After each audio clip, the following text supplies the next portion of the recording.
Shalom, selamat hari Minggu dan selamat beribadah.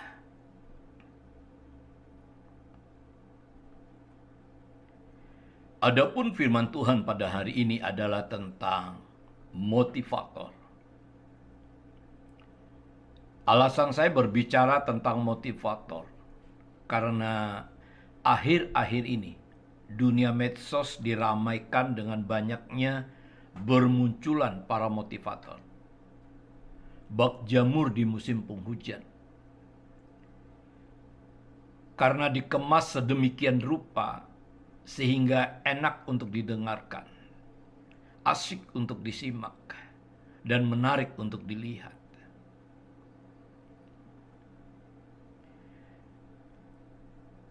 Motivator adalah seseorang yang memberikan motivasi kepada seseorang atau kepada sekelompok orang, baik secara lisan, tulisan, audiovisual, dan sebagainya, dengan tujuan menjadikan seseorang atau sebuah kelompok orang kembali memiliki semangat dan harapan dalam kehidupannya.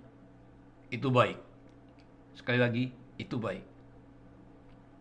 Namun, bagi anak-anak Tuhan, perlu ada catatan. Sebagai warning. Pertama, jangan sampai kita menomorduakan Tuhan Yesus. Karena lebih cenderung tertarik menyaksikan kiprah para motivator dunia. Yang kedua, jangan sampai kita mengabaikan Tuhan Yesus karena lebih cenderung memberi hati, memberi diri, memberi waktu, memberi telinga, memberi mata kita untuk menyimak dan mendengarkan apa yang disampaikan oleh para motivator dunia. Apabila kita sampai menomorduakan dan mengabaikan Tuhan Yesus, bahayanya adalah setan ikut bermain.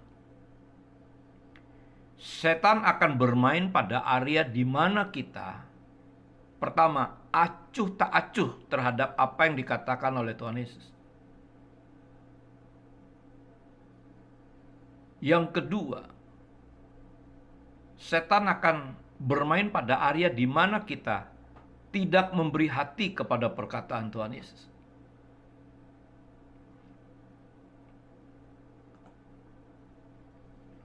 Mengapa saya katakan demikian? Oleh karena sesungguhnya Tuhan Yesus sudah cukup menjadi motivator hidup kita. Nah, untuk dapat lebih mengerti dan lebih memahami apa yang saya maksudkan, mari kita dengar contoh ajaran Tuhan Yesus yang seharusnya sudah cukup memotivasi kita. Pertama kita ambil dari Matius pasal yang ke-6. Ayat 31, saya kutip hanya kata-kata di depannya, janganlah kamu takut. Ayat 32b, Bapamu di surga tahu bahwa kamu memerlukan semuanya itu. Tetapi carilah dahulu kerajaan Allah dan kebenarannya, maka semuanya akan ditambahkan kepadamu. Saudara, Bapa di surga tahu bahwa kita memerlukan sesuatu.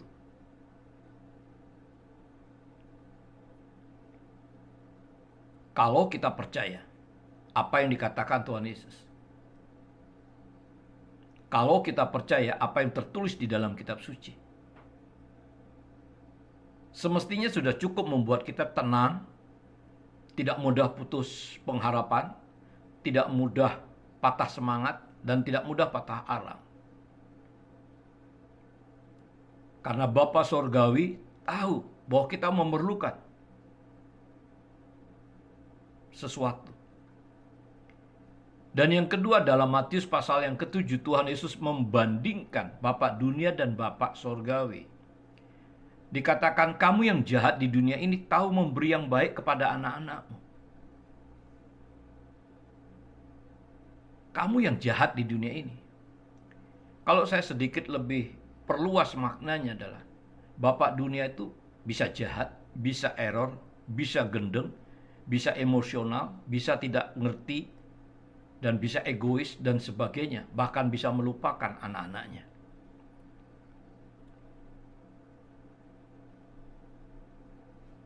Sedangkan Bapa di surga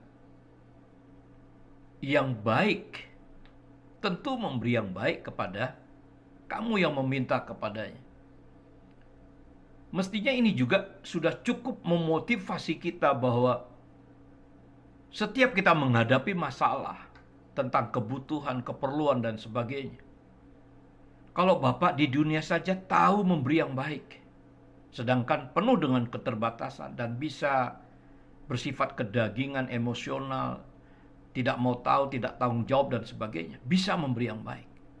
Terlebih Bapak kita di surga. Bapak yang baik, Bapak yang penuh kasih, dan sebagainya. Sekali lagi itu terletak pada iman kita, percaya atau tidak. Apa yang dikatakan oleh Tuhan Yesus dan apa yang tertulis dalam kitab suci. Yang ketiga, Matius pasal 10 ayat 30. Rambut di kepalamu pun terhitung semuanya. Bayangkan saudara, Bapa di surga itu maha kuasa dan maha tahu.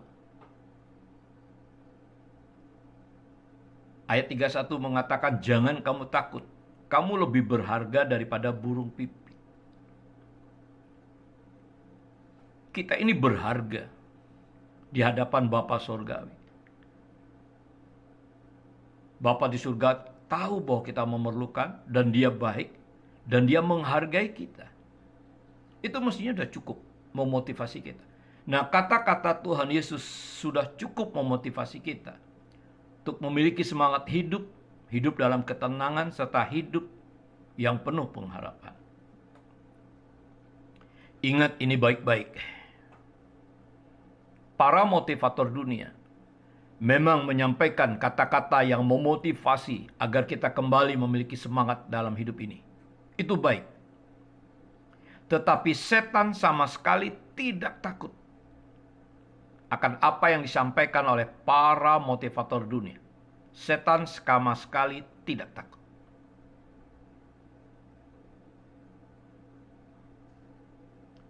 Bahkan mungkin saja setan akan mengambil peran di dalam hal itu, supaya kita semakin menomorduakan Tuhan Yesus dan semakin kita mengabaikan Tuhan Yesus.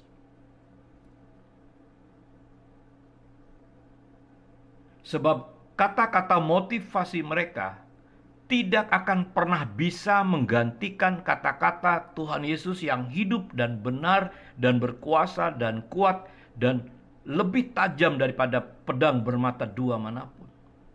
Itulah yang membuat setan sangat gemetar, ketakutan luar biasa. Apabila kita dekat dengan Tuhan Yesus dan kita memperhatikan kata-kata Tuhan Yesus dan kita menerima kata-kata Tuhan Yesus, kemudian kita terapkan kata-kata itu dalam kehidupan kita, itu yang membuat setan gemetar dan ketakutan luar biasa. Nah, saudara yang sekalian dikasihi Tuhan, untuk itu jadikanlah Yesus Kristus, Tuhan kita, sebagai motivator hidup kita. Maka Roh Kudus Sang Penolong akan selalu mengingatkan kita akan kata-kata Tuhan Yesus yang hidup dan benar dan berkuasa, membawa kita untuk hidup sesuai dengan rencana Bapa Surgawi. Ada damai sejahtera dan penuh sukacita. Sekali lagi ingat ini. Kata-kata Tuhan Yesus sebagai motivator. Kata-katanya hidup dan benar dan berkuasa. Kata-katanya hidup dan kuat dan lebih tajam dari pedang bermata dua manapun. Akhirnya dapat saya katakan bahwa tidak akan pernah rugi sedikit pun kalau menjadikan Tuhan Yesus motivator sejati dalam hidup kita. Sebab Dia yang berkata-kata adalah yang setia dan yang benar dan yang maha bijak dan yang maha kuasa dan maha segalanya. Bahkan saya katakan tidak akan pernah rugi sedikit pun kalau menjadikan Tuhan Yesus motivator sejati dalam hidup kita. Sebab Dia akan berbicara sesuai dengan kapasitasnya. Sebagai Raja, kata-kata motivasi dari mulut seorang raja. Sebagai guru, ada kata-kata motivasi dari mulut seorang guru. Sebagai penasehat, ada kata-kata motivasi dari mulut seorang penasehat. Sebagai sahabat, ada kata-kata motivasi yang keluar dari mulut seorang sahabat. Dan sebagai bapa, ada kata-kata motivasi yang diucapkan oleh bapa.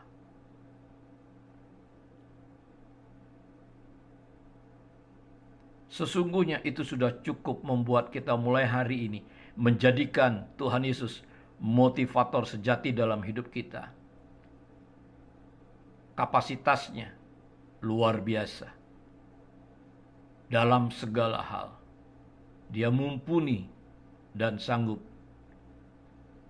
dan kata-katanya hidup benar dan berkuasa.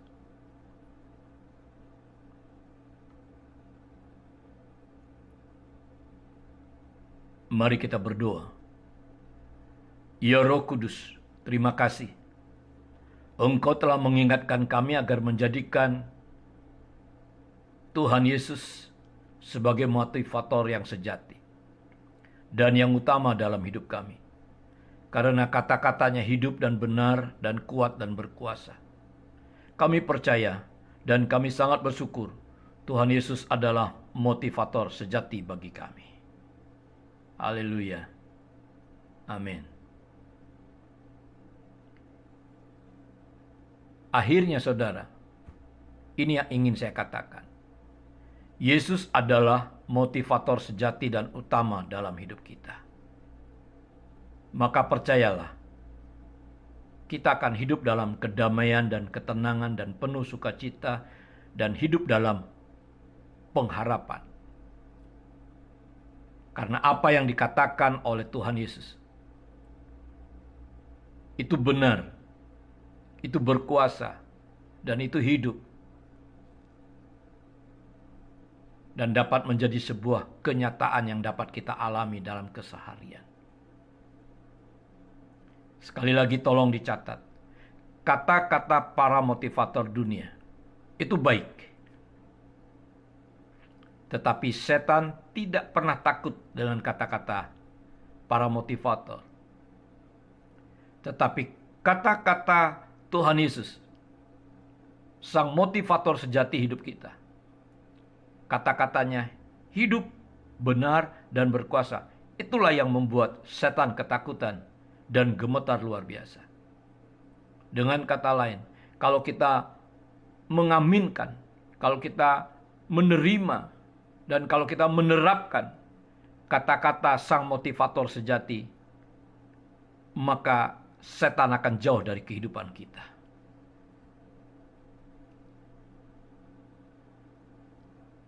Saudara yang mengerti, saudara tentu akan mengambil komitmen menjadikan Tuhan Yesus motivator sejati dan yang utama dalam hidup saudara. Sehingga saudara tidak mudah putus asa, tidak mudah patah semangat, tidak mudah patah arang, tidak mudah menyerah. Karena kita memiliki motivator sejati dan yang utama. Tuhan Yesus Kristus dimuliakan mulai hari ini dalam hidup saudara. Haleluya. Amin.